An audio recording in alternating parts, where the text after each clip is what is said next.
में होता है, स्वाभाविक है। और कहते हैं गुरु जी को उससे भी 100 गुना होता, माँ से भी ज्यादा 100 गुना प्यारे होते अपने शिष्य। उनके भविष्य के बारे में वो इतना चिंतित रहता है। कहते हैं बहुत प्यारा बालक माँ का, उनसे बढ़कर शिष्य गुरुओं का।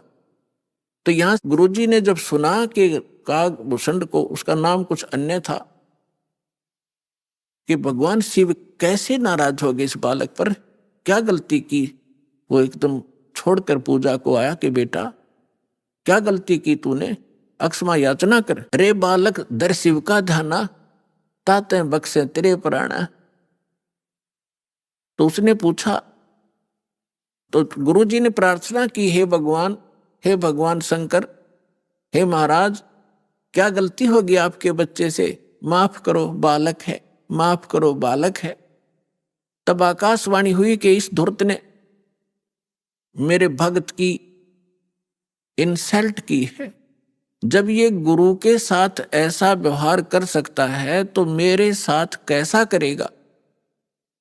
पुण्यात्माओं, परमेश्वर कबीर जी भी कहते हैं कि गुरु गोविंद कर जानियो, रहियो शब्द समाए, मिले जब दंडवत बंदगी, नहीं तो पल पल ध्यान लगावे।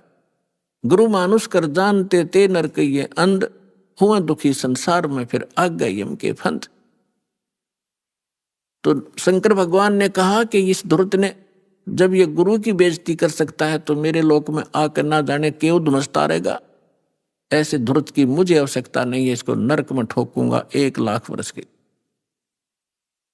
अब गुरु जी ने फिर कई घंटों तक प्रार्थना की, आपका बालक है, बच्चा है, क्षमा करो दाता, कुछ हल्की सजा करो इसकी। तब उसने कहा कि भाई देखो, मेरा वचन खाली नहीं जागा, जो बोल दिया ये वापस मैं ले नहीं सकता, इसको नरक में तो रहना पड़ेगा, लेकिन वहां यमदूतों से इसको कष्ट नहीं होने दूंगा। अब कागभूषण कहता है फिर मेरी कुछ समय के बाद मृत्यु होगी, मुझे 1,00,000 वर्ष तक नरक में रहना पड़ा, लेकिन वहां यमदूतों ने भगवान शंकर की आज्ञा से मुझे कष्ट नहीं दिया, लेकिन रहना पड़ा नरक में। अब उदाहरण के लिए दास आपको सुनाता है कि जैसे कोई वर्तमान सरकार का मंत्री है और मंत्री का कोई मित्र है, उसकी किसी कारण से जेल हो जाती है, तो वो मंत्री उसको जेल से नहीं छुड़वा सकता। वहां के कर्मचारी अधिकारियों को, जेल सुपरिटेंडेंट को कह देगा कि इसको कुछ नहीं कहना, तो रहेगा जेल में, लेकिन वहां उसको दिक्कत कुछ नहीं करेंगे। तो वह सजा तो होए गई, वह दिक्कत हो या ना हो, कहने का भाव ये। तो फिर ये कागभूषण क्या बताता है कि उसके बाद मैं 1,00,000 वर्ष नरक न भोगे के फिर मेरा जन्म हुआ। उस समय मेरा भक्ति बीज गिर गया, वो उस जन्म में, उससे पहले मेरा भक्ति बीज पड़ा नहीं था। उसके बाद फिर देखो, कहते मेरा जन्म हुआ, भक्ति की प्रेरणा बनी रही, इधर उधर भटकता रहा, संतों के पास गया, और जैसे कुछ संतों से ऐसा वैसा ज्ञान सुना कि भगवान तो निराकार है, निर्गुण है, उसी की भक्ति करनी चाहिए, सरगुण की भक्ति से कोई लाभ नहीं है। ये मेरे आत्मा में अन्य संतों से ज्ञान ग्रहण करके घर कर गई थी। अब बात एक दिन लोमस ऋषि कथा कर रहे थे, वहां जाकर मैं कथा सुनूं था, और लोमस ऋषि जी सरगुण के ऊपर कथा कर रहे थे, सरगुण भगवान के ऊपर। तो मैंने कहा कि ऋषि जी, सरगुण तो सब नाश हो जाए, मैं तो हूं निर्गुण का अधिकारी, मुझे तो निर्गुण कथा सुनाओ भगवान की। लोमस ऋषि ने बहुत से प्रमाण दिए कि बेटा, सरगुण बिना निर्गुण क्या गावे। अगर भगवान को आपने सरगुण में नहीं देखा तो निर्गुण का क्या लाभ उसका। अब जैसे वृक्ष बीज के माही, जैसे बीज के अंदर वृक्ष होता है, जैसे वृक्ष बीज सब ठोरा, जब उग गए तब दिखे मोरा। एक आम का गुठली है, और वह गुठली के अंदर वो आम निर्गुण रूप में है, निराकार समझो, जैसे तुम निराकार कहते हो। तो उस निराकार का क्या करेगा, आम का तो ये बता देंगे, इस गुठली में आम है, पेड़ है, पूरा पूरा वृक्ष है इसके अंदर, तो इसके बताने से तुझे क्या लाभ हुआ। अब उस बीज को बीजा जावे गुठली को, फिर वो पौधा बने, फिर वो पेड़ बने, और फिर वो आम लगे, तो सरगुण बिना निर्गुण के गावे। तो भगवान का लाभ जो है सरगुण से ही होगा, निर्गुण के गीत गान तो नहीं होगा। अब कहने लगे मेरे ये उदाहरण बहुत से उन्होंने दिए पर मेरी बुद्धि में ग्रहण नहीं हुए। मैं उनके साथ ऊट पटांग अभद्र तरीके से प्रश्नोत्तरी करता रहा, यानी मजाक तौर पे। लोमस ऋषि ने मुझे श्राप दे दिया कि तेरा चंडाल के घर जन्म होना चाहिए, तेरे जैसे दुष्ट कार्य चंडाल, जा चंडाल बन। अब मुझे इतना एहसास हुआ कि मेरे से गलती हुई, मैंने क्रोध नहीं माना और मैं जो भी उन्होंने मुझे फटकारा डांटा, मैं ऐसे मायूस होकर देखता रहा। फिर मैंने हाथ जोड़कर चरण पकड़ के प्रार्थना की, हे ऋषि जी, इस दास को जन्म तो कहीं दे देना पर एक आशीर्वाद दे दो, मुझसे गलती तो बन ही गई कि मेरी भक्ति की भूल ना पड़े। तब उस ऋषि ने वो आशीर्वाद दे दिया, ठीक है बेटा, जन्म तो तेरा चंडाल काग का घर होगा लेकिन याद बनी रहेगी भगवान की। तो फिर उसने बताया कि मेरा एक काग चंड नाम का काग था देवता, और ब्रह्मा जी की पत्नी अपनी हंसनी को लेकर जो ऋतु पर आई थी उसको गर्भवती कराना था, कागचंड के यहाँ लेगी। उनके संयोग से फिर मेरा जन्म हुआ। ऊपर से मुंह तो मेरा काग का है और नीचे का सारा शरीर देवताओं जैसा मनुष्य का है उसका। फिर क्या बताया उसने, जो मुझे आज जो वस्तु मिली, जो भक्ति मिली, एक जोगजीत नाम के संत मिले, ये परमात्मा थे। कहते हैं गोता मारूं स्वर्ग में जा बैठूं पाताल, गरीब दास ढूंढता फिरूं अपने हीरे मोती लाल। कहते हैं फिर एक जोगजीत नाम के एक संत मिले, वही परमात्मा स्वयं संत रूप में कहीं भी प्रकट हो जाते। तो उन्होंने मुझे वो ज्ञान सुनाया, गुरु जी मैंने कभी सुना नहीं था, लेकिन प्रारंभ में जब मैंने ज्ञान सुना मेरे मन में बड़ा जो है दुख हो रहा था कि ये विष्णु जी और ब्रह्मा जी और शिव जी से ऊपर कोई शक्ति बता रहा है। लेकिन मुझे वो डर था कि संत के साथ बेअदबी नहीं करनी चाहिए, क्योंकि मैं पहले भुगत भोगी था। लोमस ऋषि के साथ मैंने उठपटांग प्रश्नोत्तरी करके मैं बड़ा दुख पाया था। मैं उनसे विवाद नहीं किया, लेकिन नम्रता से प्रश्न करता रहा, मन में फिर करता रहा। अंत में ऐसा समझ में आया, गुरु जी आज मैं जिस अतिथि में आज मैं हूं और जो ज्ञान मुझे प्राप्त है और जो भक्ति मुझे प्राप्त है शायद किसी को होगी।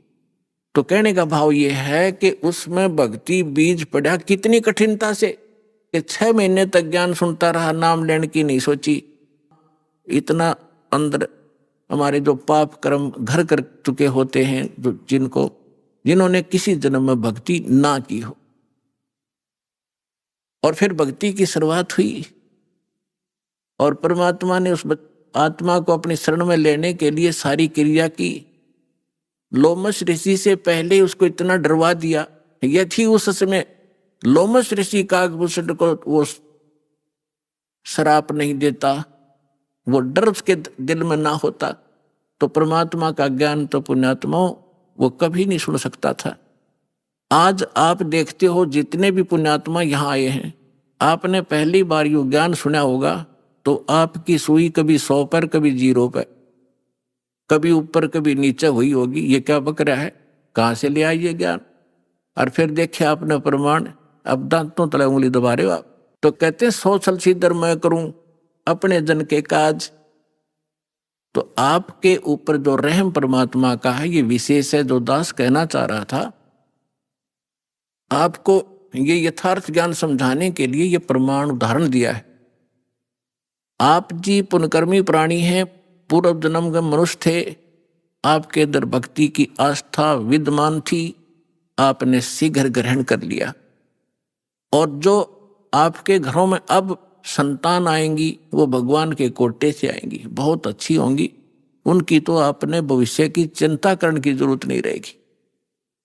और जो अन्य प्राणी है वर्तमान के अंदर है, वो जो ऐसे हैं जो पूर्व जन्म के मनुष्य थे वो शीघ्र आ जाएंगे, और जो कागभूषण जैसे होंगे उनका भी तरीका अपनाया परमात्मा ने। क्या होगा, एक घर में तीनों ने दीक्षा ले ली, एक नहीं लेता, ठीक है, तो वो कागभूषण की श्रेणी का है। अब उसके लिए मालिक ने क्या दया करी है, घर में आरती चलेगी, कोई मंत्र करे इधर बैठ के, कोई करे इधर बैठ के, सत्संग चलेगा, ना चाहते हुए कभी देखा जरूर गा, सुनेगा, हैं बैठ के वैसे बैठा लेंगे, बैठता जा तू नाम मत लिए तो सुनेगा, तो कभी ना कभी उसके भी कागभूषण की तरह इच्छा बनेगी, उसके पाप नरमावेंगे।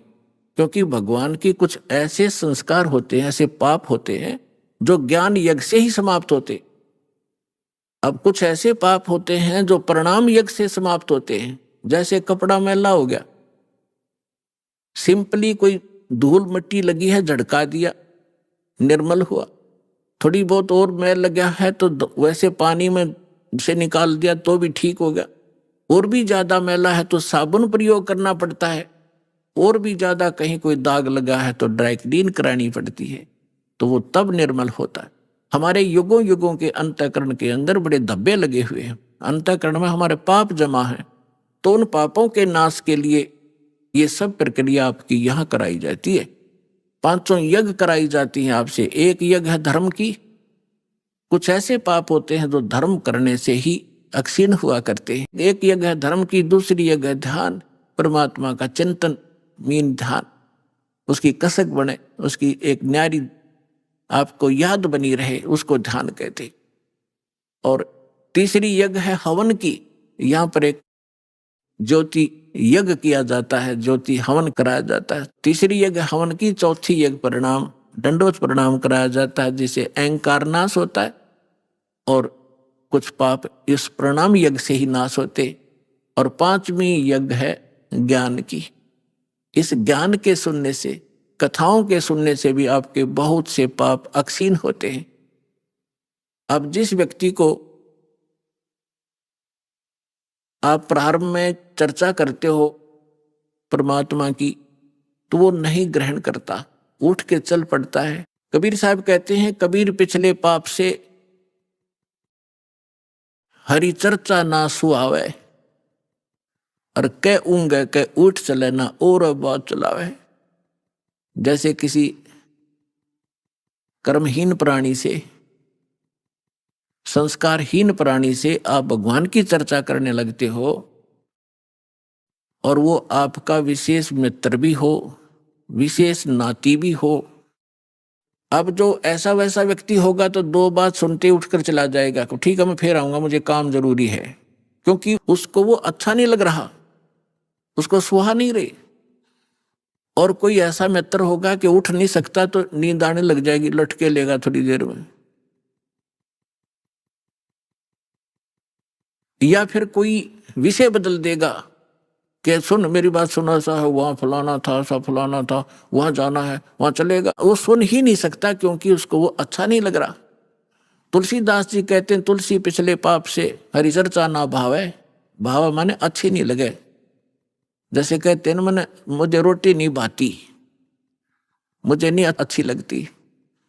तुलसी पिछले पाप से हरि चर्चा ना भावे, और जैसे जवर के वेग से भूख विदा हो जाए। अब जिस व्यक्ति को बुखार हो गया हो, जवर हो जाए, मलेरिया, तो उसको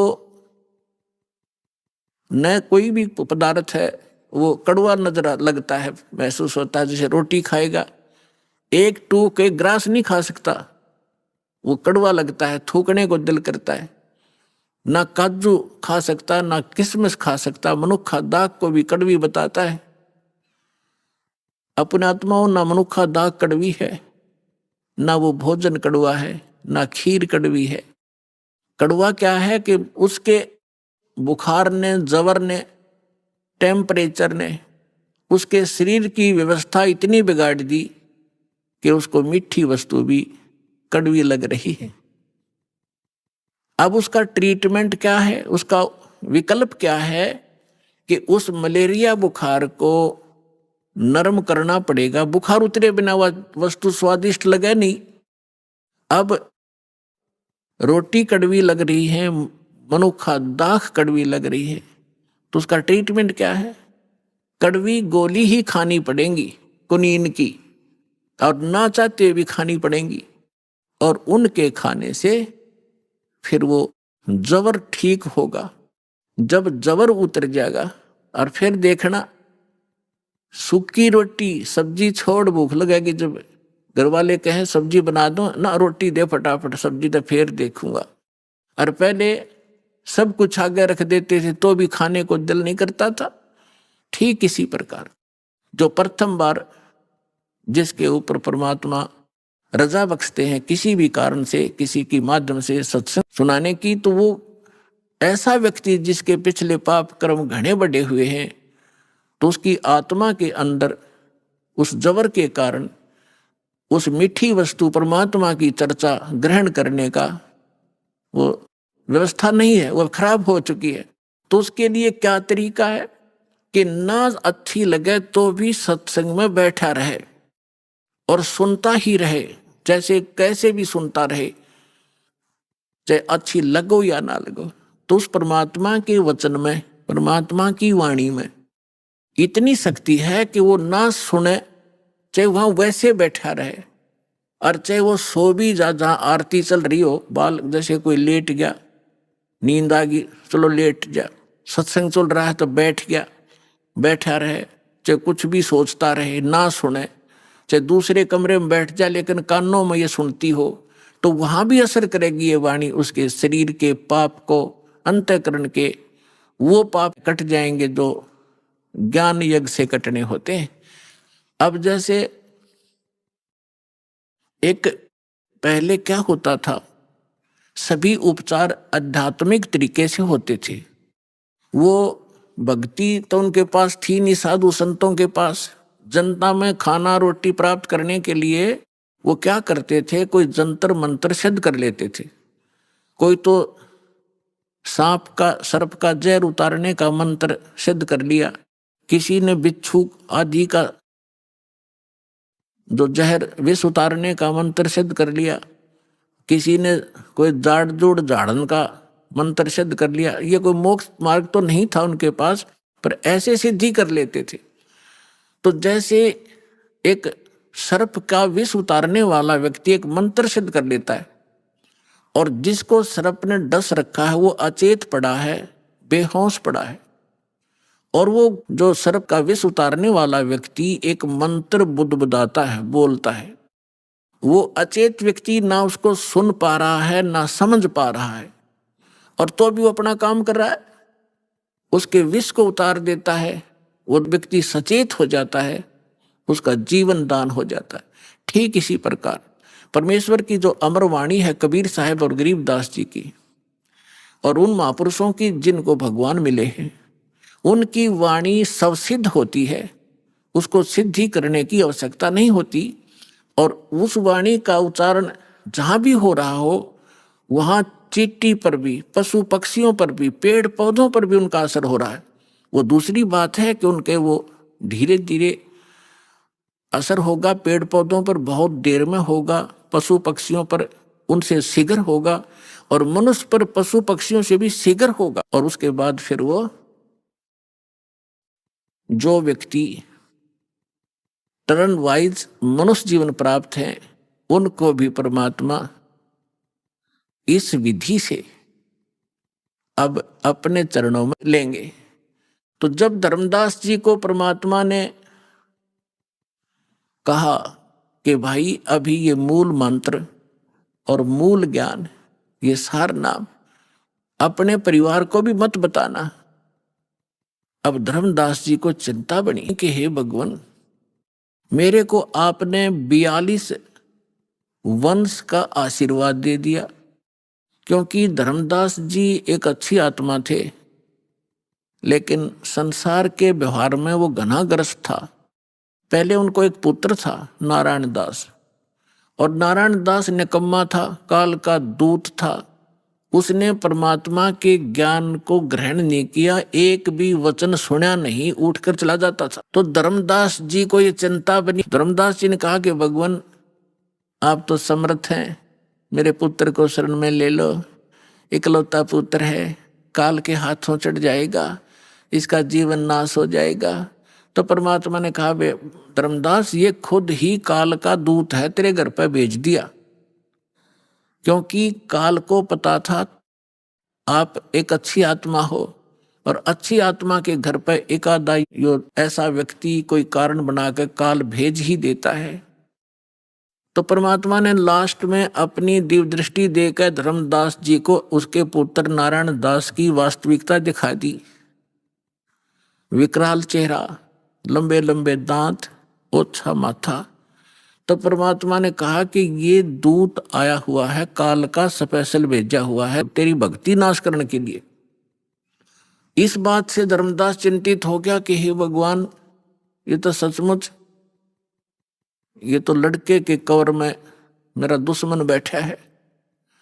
फिर उसको चिंता हुई कि हे भगवान, 82 साल की उम्र होगी और अब क्या होगा, और ये तो काल का वंश चल गया मेरे से और पाप का भागी हो गया मैं। तो परमात्मा ने कहा कि ऐसे व्यक्ति का वंश नहीं चला करता। तो परमात्मा बोले जी इसका नहीं चलेगा तो मेरा भी वंश नाश हो गया। हे भगवान, अब क्या होगा, मेरा क्या होगा, मेरा वंश कैसे चलेगा। तब परमेश्वर ने कहा कि तू चिंता ना करे, तेरे को 42 पीढ़ी दे दी मैंने, तेरा 42 पीढ़ी तक वंश चलेगा। तब धर्मदास जी कहने लगे इस काल का वंश चलेगा भगवान, इससे अच्छा तो ना चले। यो परमात्मा बोले नहीं, मैं और तेरे को एक पुत्र दूंगा, उससे तेरे 42 पीढ़ी वंश चलेगा। ये अब इन्होंने गलत व्याख्या कर रखी है, कबीरपंथी जो दामा खेड़ा वालों ने एक भ्रमणा फैला रखी है कि जो दामा खेड़ा की गद्दी से नाम लेगा उसका ही मोक्ष होगा। कबीर साहब ने 42 पीढ़ी को आशीर्वाद दे रखा है, 42 पीढ़ी को नाम देने का आशीर्वाद नहीं दे रखा। धर्मदास की चिंता मिटाने के लिए ये कहा था कि तेरे को 42 पीढ़ी का वंश दे दिया, तेरा वंश चलेगा और मोक्ष उसका होगा जो सद्भक्ति करेगा और पूरे संत मेरे अधिकारी संत से लेगा। तो फिर उसको 10 महीने के बाद एक चूड़ामणि उर्फ मुक्तामणि नाम का एक पुत्र उसकी पत्नी से जन्म हुआ परमात्मा के आशीर्वाद से। उनसे फिर उनकी ये 42 वंश चले। फिर धर्मदास जी को चिंता हुई। परमात्मा ने कहा कि अपने वंशजों को भी ये मूल ज्ञान नहीं बताना, मूल मंत्र नहीं बताना, सार नाम नहीं देना। अब धर्मदास जी ने फिर कलेजा पकड़ लिया और बैठ गया चिंता करके। परमात्मा बोले क्या बात होगी भक्त। कहने लगे क्या बताऊं गुरुजी, क्या बताऊं भगवान, आपने तो ऐसी प्रतिज्ञा करा दी कि मेरे वंशजों को भी नाम नहीं देना, सार नाम नहीं देना, सार नाम बिन मुक्त नहीं हो सकते, सतनाम भी नहीं बताना। आप कह रहे हो कि पहला पहला मंत्र देना, इनका मुक्ति क्यों करोगी भगवान। लाला जी था वो सेठ, धर्मदास जी बनिए के घर जन्म था उसका, वैश्य था। अब टोटे नफे को घना शीघ्र समझा था वो, तो उसको चिंता बन गई है, भगवान वंश तो दे दिया आपने, इनका ये पार क्यों करोगे। तब परमात्मा ने कहा कि तू चिंता ना कर, कलयुग के अंदर आगे चल के धर्मदास में एक भक्ति समय आवेगा और उस समय सभी पार होंगे और मैं फिर आऊंगा और तेरे वंशजों को जो मंत्र दे दिया और ये मेरी वाणी पढ़ते रहेंगे ज्ञान यज्ञ, इससे भी मानव शरीर प्राप्त हो जाते हैं, लेकिन मोक्ष नहीं होगा। तेरे वंशजों को प्रथम मंत्र देंगे, मेरी वाणी का पाठ करते रहेंगे, इससे इनको मानव शरीर प्राप्त होते रहेंगे। तब धर्मदास जी ने कहा जी फिर मानव शरीर का क्या बनेगा, जब सार नाम नहीं मिला, सतनाम नहीं मिलाता है, तो ज्ञान से परिचित हो चुका था वो। तब परमात्मा ने कहा कि आगे चल के जब ये भक्ति योग शुरू होगा तब मैं फिर आऊंगा और फिर तो सारी सृष्टि को पार करूंगा, तेरे बच्चे भी पार होंगे, तेरे वंशज भी पार होंगे। अब क्या बता रहे परमात्मा के धर्मदास, एक बार मेरा और इस काल का, यहाँ के किस ब्रह्मांड के मालिक ब्रह्म का एक संवाद हुआ था। इसने मुझसे प्रतिज्ञा करा ली थी कि 3 युगों में जीव थोड़े ले जाना और चौथे युग में आप कितने ही जीव मुक्त करा लेना। तो मैंने इसको तथावस्तु कर दी थी, ठीक है, जो तू कह रहा है वो मुझे स्वीकार है। परमात्मा ने कहा कि फिर मैंने उससे कहा था कि जब चौथा युग, जब कलयुग आई, तब हम अपना अंश पठाई। जब चौथा युग कलयुग आवेगा, उस कलयुग की जो बीचली पीढ़ी होगी, बीचली पीढ़ी का समय बताया है परमात्मा ने कि कब ये भक्ति स्टार्ट होगी। बीचली पीढ़ी कहाँ से स्टार्ट होगी? जब कलयुग बीतता 5500 पाचा, तब ये वचन मेरा होगा साचा। तो 5505 कलयुग कब बीता है? सन 1997 से। और 1997 में इस दास को परमेश्वर कबीर जी मिले थे। उन्होंने कहा था कि अब ये सारनाम और सतनाम बेटा सार्वजनिक कर देना, मैं तेरे साथ रहूंगा, पूरा विश्व हमारे साथ होगा, सबका कल्याण करेंगे।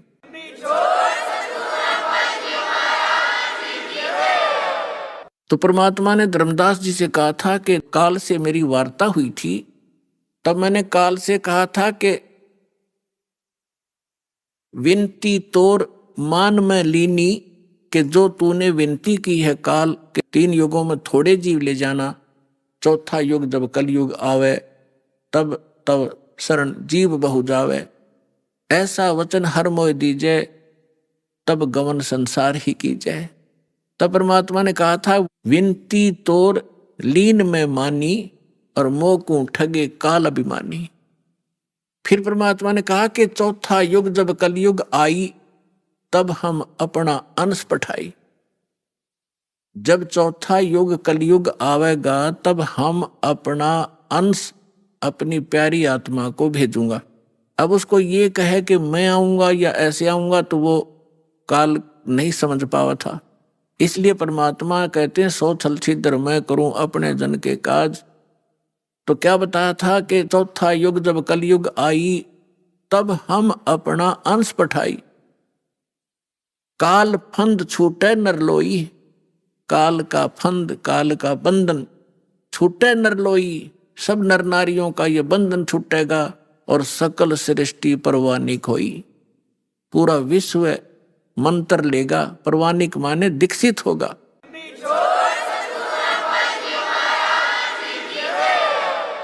काल फंद छूटे नरलोई, सकल सृष्टि परवानिक होई, और घर घर देखिए बोध विचारा, और सत नाम सब ठोर उचारा। पुण्यात्माओं, यहाँ पर आप देखोगे परमात्मा कबीर जी की महिमा और लीला, एक समर्थ के काम आप देखोगे। अभी तो आप बच्चे हो, फिर हिसाब लगाने लगोगे कि सचमुच ऐसा काम भगवान बिन हो सकता है। आपने गांव में, नगर में, शहर में आज तक कभी कोई पुस्तक बेचने वाला देखा था? परमात्मा